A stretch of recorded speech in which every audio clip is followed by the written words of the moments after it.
que aunque ha nacido, ya no es tan nuevo, ya hemos pasado varios programas, pero es lo más nuevo de nuestra producción, que es testimonios bíblicos. En este momento, nuestro tema es el sufrimiento. Y siendo nuestro tema el sufrimiento, el fondo musical nos indica que no importa la situación que usted esté pasando, el Señor va adelante porque Él es el maestro y Él te va guiando. Así que si usted está en sufrimiento, es igual a abatido, afligido, quebrantado, humillado, tiene alguna adversidad, angustia, calamidad, padecimiento, dolor, tribulación. Son los sinónimos y antónimos del sufrimiento.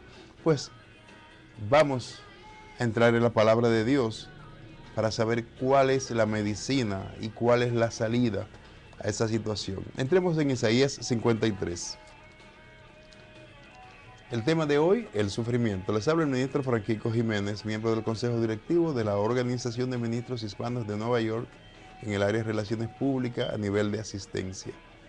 Y vamos a entrar en el libro de Isaías 53 para poder saber cómo el sufrimiento deja de ser. ¿Quién ha creído a nuestro anuncio? ¿Y sobre quién se ha manifestado el brazo de Jehová?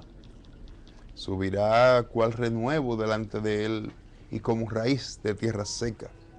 No hay parecer en él, ni hermosura. Le veremos, mas sin atractivo, para que le deseemos.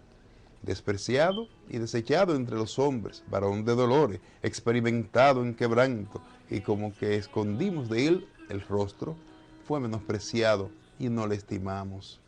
Ciertamente llevó él nuestras enfermedades y sufrió nuestros dolores, y nosotros le tuvimos por azotado, por herido de Dios y abatido. Mas él herido fue por nuestras rebeliones, molido por nuestros pecados. El castigo de nuestra paz fue sobre él, y por su llaga fuimos nosotros curados. Todos nosotros nos descarriamos como ovejas, cada cual se apartó por su camino, mas Jehová cargó en él el pecado de todos nosotros. Angustiado él y afligido, no abrió su boca. Como cordero fue llevado al matadero, y como oveja delante de sus trasquiladores, enmudeció y no abrió su boca. Por cárcel y por juicio fue quitado, y su generación, ¿quién la contará? Porque fue cortado de la tierra de los vivientes, y por la rebelión de mi pueblo fue herido. Y se dispuso con los impíos su sepultura, mas con los ricos fue en su muerte. Aunque nunca hizo maldad, ni hubo engaño en su boca. Con todo eso, Jehová quiso quebrantarlo, sujetándole el padecimiento. Cuando haya puesto su vida en expiación por el pecado, verá linaje, vivirá por largos días, y la voluntad de Jehová será en su mano prosperada, y verá el fruto de la aflicción de su alma, y quedará satisfecho por su conocimiento. Justificará a mis siervos justos, a muchos, y llevará las iniquidades de ellos. En primera de Samuel dice, no hay santo como Jehová. Los arcos de los fuertes fueron quebrantados, y los débiles se ceñieron de poder. Los saciados se alquilaron por el pan, los hambrientos dejaron de tener hambre. Hasta la estéril ha dado a luz 7, y la que tenía muchos hijos languidece. Jehová mata, y él da vida, y él hace descender al Seol, y hace subir. Jehová empobrece, y él enriquece. Abate, y él enaltece. Él levanta del polvo al pobre, y del muladar exalta al menesteroso, para hacerle sentarse con príncipes y heredar un sitio de honor. Salmos 42. ¿Por qué te abates, oh alma mía, y te turbas dentro de mí? Espera en Dios, porque aún he de alabarte, salvación mía y Dios mío.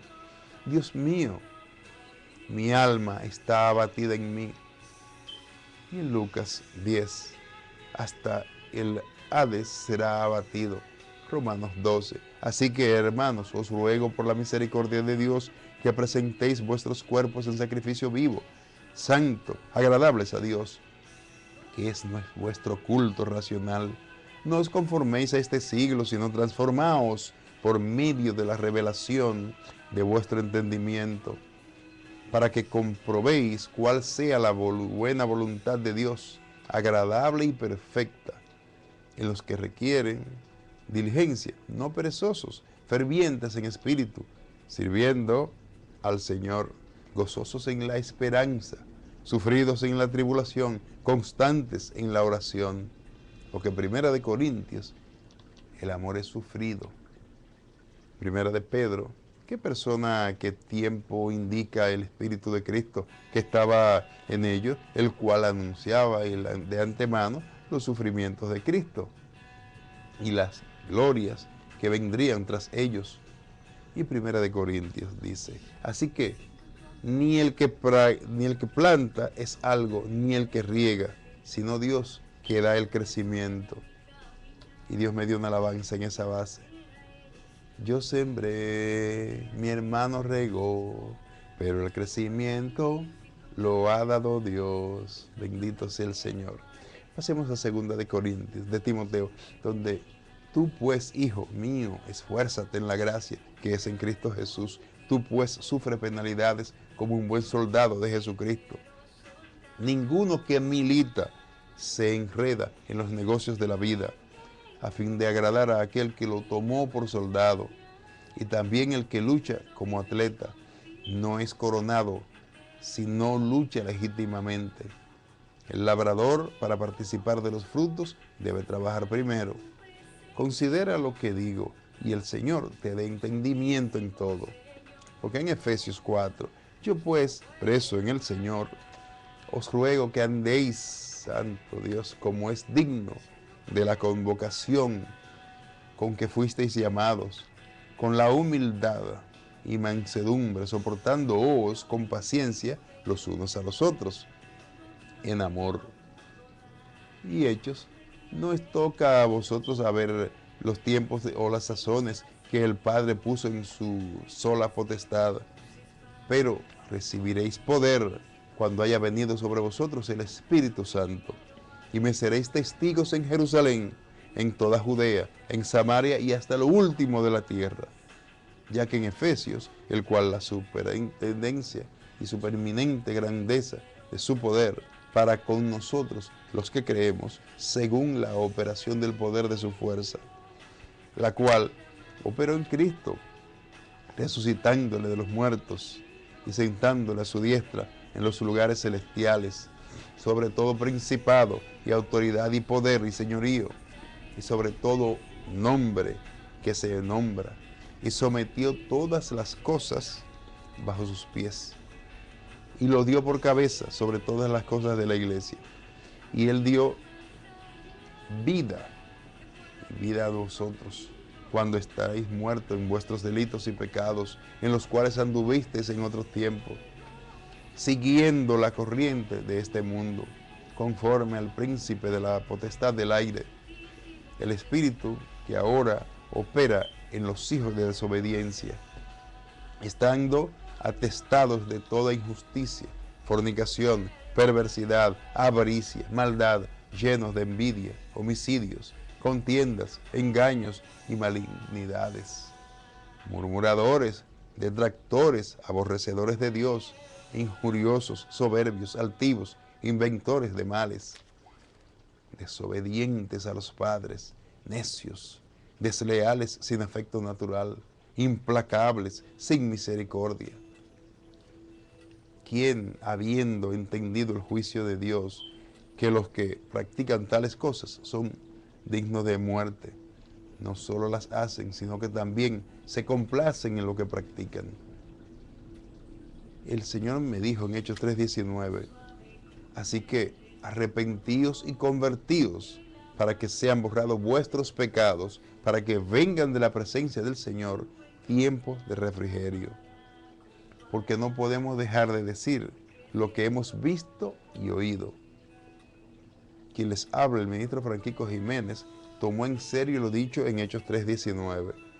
Convertíos y teniendo un tumor benigno en el cerebro, sin saberlo, solo que me dormía hablando con usted, o en una computadora aparecían varias líneas de una sola letra. Me quedaba dormido y lo hacía por segundos. Manejando, me dormía. Gracias a Dios que me protegió. Había veces iba a rebasarle a un truck o a un camión de eso grande, a un trailer, y me dormía cuando iba a rebasar. Y el Señor me salvó de la muerte en tantas ocasiones para traerme y darme grandes bendiciones, para que yo diga sus testimonios, porque usted debe comprender que solo Dios te saca del sufrimiento. Y yo pasé casi 30 años en ese sufrimiento, con una congestión nasal todo el tiempo, que no podía hablar así porque nasalizaba hablando. Y Dios me dio esa gran bendición. Y cuando los médicos querían operarme, yo le pedí al Señor que me hablara con su palabra y que me dijera qué hacer. Entonces, Hechos 3:19, está escrito de este lado, pero en la Biblia que yo tenía, eso yo lo subrayé y acepté al Señor, me convertí y me arrepentí. Años después, un día que le pedí al Señor que me hablara con su palabra, yo he abierto la Biblia y encuentro eso subrayado, pero yo no estoy leyendo Hechos 3:19, yo estoy leyendo la parte de atrás donde la tinta pasó. Sin haberlo escogido, el Señor me abrió eso y me habló ahí con su palabra. Y cuando Él me habló con su palabra, Él me dijo en Hechos 4:22, aquel hombre en quien se había hecho ese milagro de sanidad tenía más de 40 años. Yo tenía 42 en ese momento. Inconscientemente me dejé operar. Los médicos me mataron en el hospital, en la 59, en el Hospital Roosevelt de la 59 en Manhattan. Y el Señor allí me devolvió la vida cuando un hermano fue a orar por mí, el hermano Bob Maldonado. Y así es Dios. Usa a sus hijos para que sean mejores. Me sacó de muerte a vida. Me trajo de regreso. ¿Por qué? Porque cuando los respiradores artificiales dejaron de funcionar, a los cuales me habían conectado, tiempos después, cuando ya una junta médica de 16 iba a determinar qué hacer con ese cuerpo, llega el hermano a orar por su hermano, le permiten que ore y los aparatos comienzan a funcionar. Aquí estoy vivo. Vivo soy yo, quien murió y Dios me levantó. No quiero utilizar el término resucitó para no entrar en el nivel que Jesús fue resucitado, pero es exactamente eso. Morí y Dios me dio vida de vuelta. Esa es la grandeza de Dios. No siga sufriendo. Busque del Señor que Él le va a dar la victoria. Y cuando Él le da la victoria, de Él sea la gloria. Y le damos gracias a Dios. Toda gloria, toda honra, toda alabanza a Dios, porque Él es mi única esperanza. Estoy vivo para dar testimonio. El Señor me fue recordando cada pecado mío durante estuve en el hospital. Cada capítulo de mi vida negativa me la fue pasando uno por uno para que yo le pidiera perdón y le pedí perdón. Bendito sea el Señor. El Señor transformó mi vida, mi lenguaje, mi forma de comunicarme, mi forma de hablar, mi forma de tratar a los demás, mi forma de llevarme con los hermanos. Y me enseñó a orar por los enemigos, me enseñó a amar